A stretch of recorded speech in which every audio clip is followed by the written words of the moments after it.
ബംഗാളിൽ നിയമസഭാ തെരഞ്ഞെടുപ്പ് രണ്ട് ഘട്ടമായാണ് നടക്കുന്നത്. ബംഗാളിൽ ഇത്തവണ ഏതു വിധേനയും അധികാരം പിടിച്ചെടുക്കുമെന്ന് ഉറച്ചു തന്നെയാണ് BJP.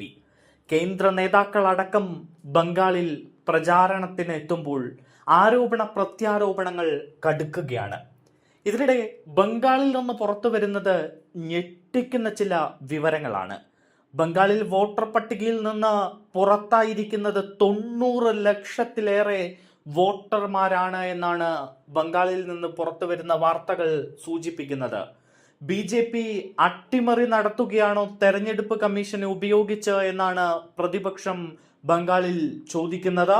തെരഞ്ഞെടുപ്പ് കമ്മീഷൻ 12ാമത്തെയും അവസാനത്തെയുമായ പട്ടിക പുറത്തുവിട്ടപ്പോഴാണ് അന്തിമ കണക്കുകൾ ഇപ്പോൾ പുറത്തു വന്നിരിക്കുന്നത്.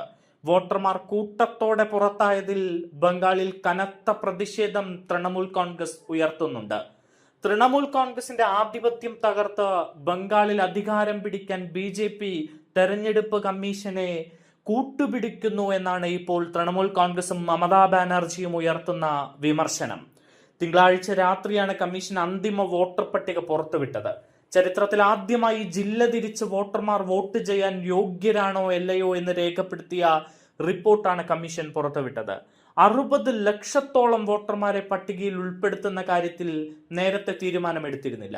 അന്തിമ പട്ടികയിൽ ഇവരിൽ 32,68,119 വോട്ടർമാർ പട്ടികയിൽ ഇടം നേടി. 27,16,393 പേർ പുറത്തായി. 22,163 വോട്ടർമാരുടെ കാര്യത്തിൽ ഇനിയും തീരുമാനമെടുക്കാനുണ്ട് എന്നാണ് തെരഞ്ഞെടുപ്പ് കമ്മീഷൻ വ്യക്തമാക്കിയിരിക്കുന്നത്. സുപ്രീം കോടതിയുടെ നിർദ്ദേശമനുസരിച്ച് വോട്ടർ പട്ടികയിൽ നിന്ന് പുറത്തായവർക്ക് ജുഡീഷ്യൽ ട്രിബ്യൂണലിന് മുന്നിൽ ഇനിയും അപ്പീൽ നൽകാം.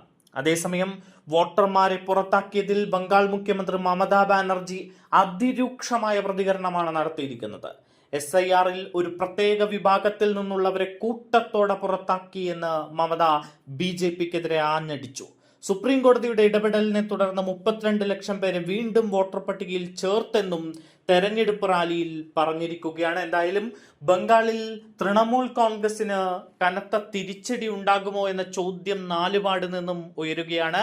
അതിനിടയിൽ കേന്ദ്രം ഭരിക്കുന്ന BJP തെരഞ്ഞെടുപ്പ് കമ്മീഷനെ ഉപയോഗിച്ച് ബംഗാളിൽ കൂട്ടത്തോടെ വോട്ടർമാരെ വോട്ടർ പട്ടികയിൽ നിന്ന് പുറത്താക്കി ബംഗാളിൽ അധികാരം പിടിക്കാൻ വോട്ട് നേടാൻ ശ്രമിക്കുകയാണോ എന്ന ചോദ്യം കൂടി തൃണമൂൽ കോൺഗ്രസ് ഉയർത്തുകയാണ്.